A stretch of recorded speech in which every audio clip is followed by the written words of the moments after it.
Hello, this is the section 2.3 lesson. This lesson is going to consist of topics from both sections 2.1 and 2.3. Namely, those topics are fractions as numbers and improper fractions. So first of all, let's review three very important points that we brought up in section 2.1. Number one, a fraction is a number of pieces of the whole. And remember that whenever we have a fraction, we're always going to have a whole. Fraction means we're going to divide that whole up into a certain number of equal pieces, and then we're going to select a few of those pieces. Number two, defining the whole is critically important, and that's a point that we're going to keep bringing up over and over again. And then third, the denominator is not the whole. The denominator simply tells us how many pieces are in the whole, or how many pieces we divided the whole up into. So this first example is going to illustrate what we mean by a fraction as a number. So this example simply says draw a picture of the fraction 2/3. Now notice that it's not 2/3 of something. There is no of there. And so this is what we mean by a fraction as a number. This fraction doesn't represent a portion of some physical object. It's just the number 2/3.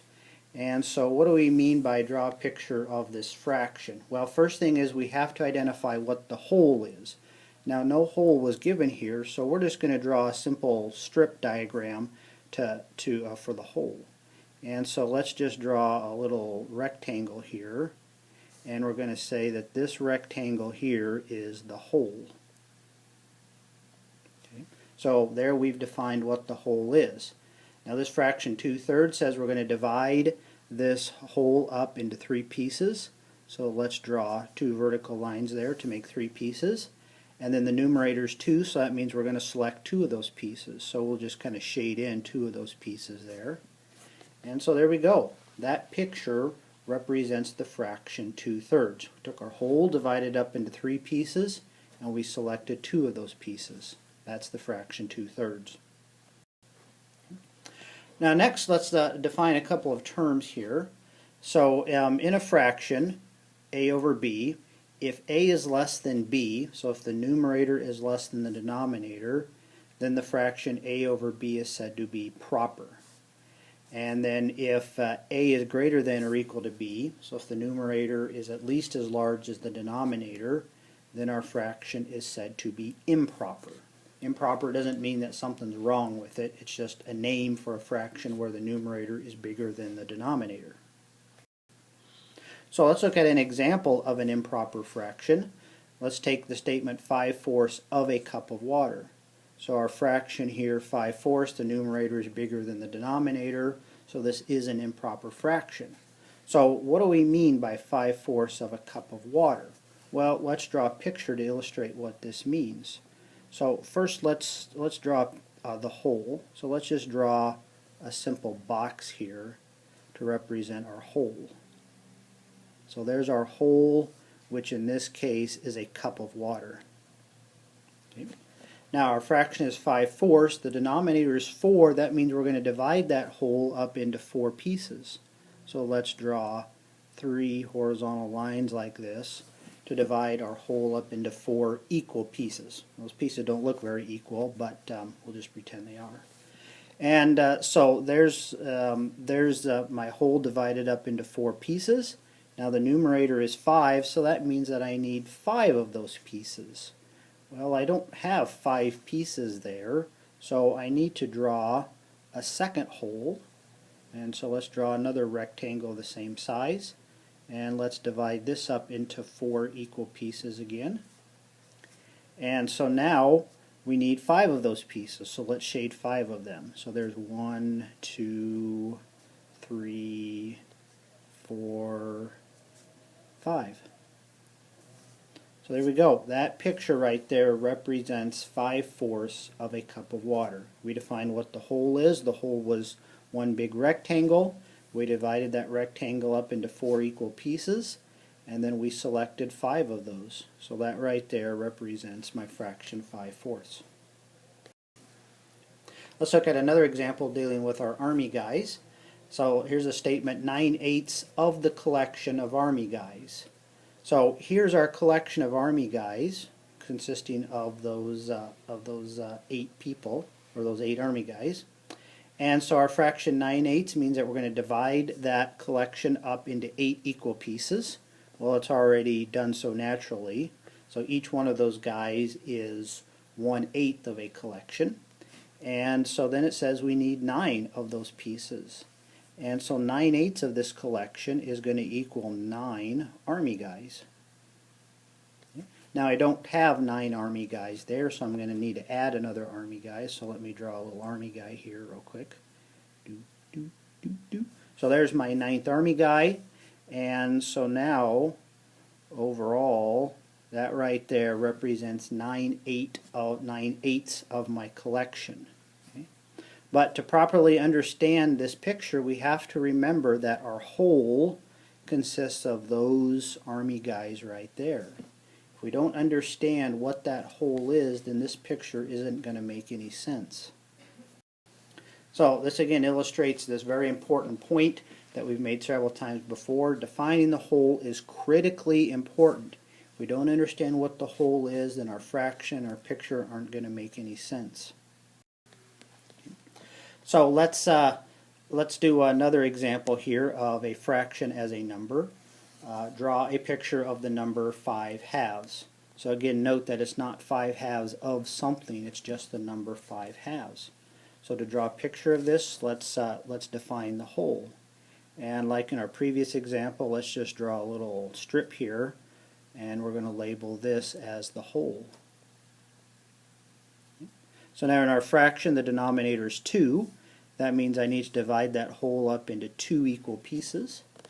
And then our numerator is 5, so that means we need 5 of those pieces. Well, I don't have 5 pieces there, so I need to draw a second whole.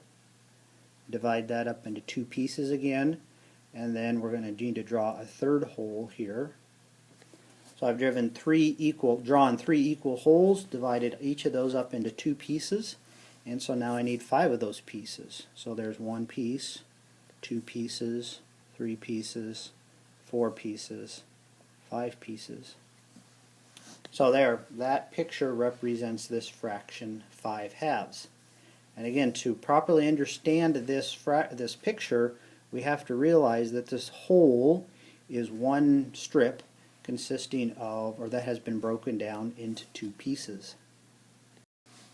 And again, it may sound like a broken record, but it's extremely important to remember that defining the whole is critically important.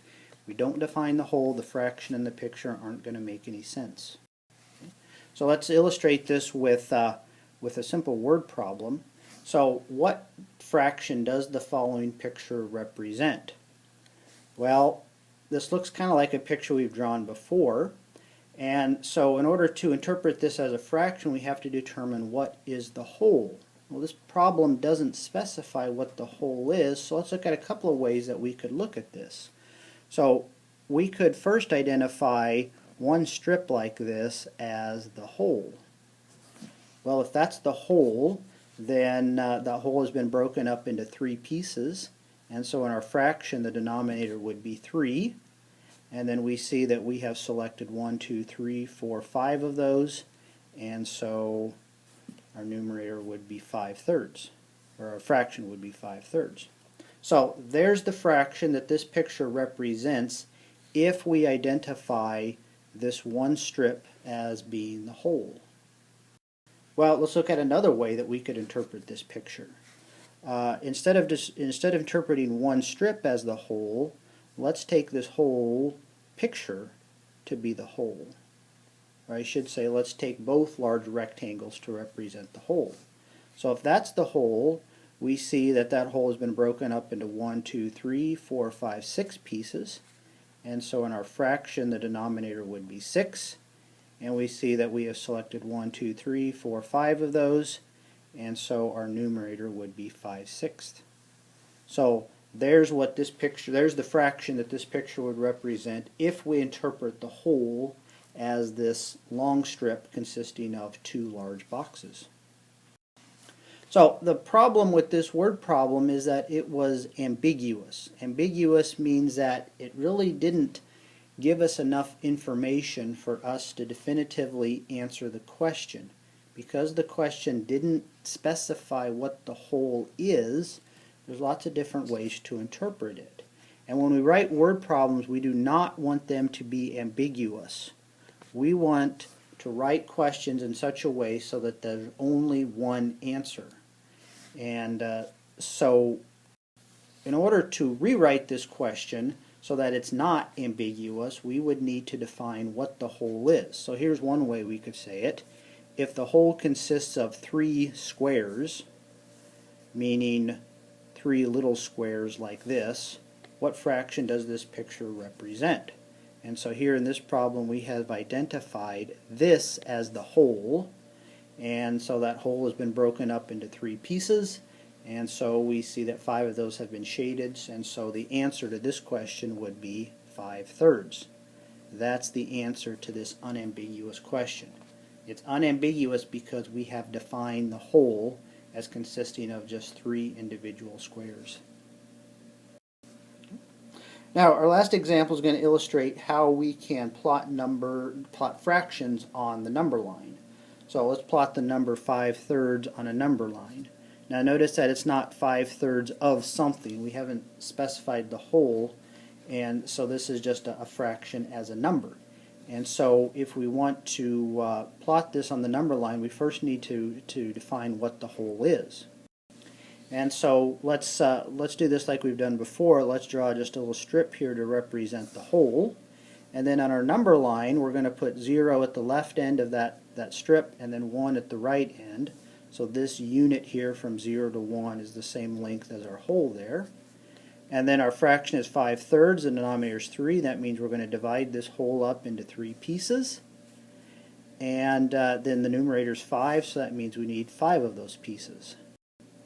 And so we need to draw a little bit more than what's there, so we're going to draw 2 more pieces there. And so to plot the number 5/3, we're going to go over 5 pieces. 1, 2, 3, 4, 5. Put our dot there. And that's how we can plot the number 5/3 on a number line. So that's it for this section. Your assignment before next class is to read section 2.3 from the textbook.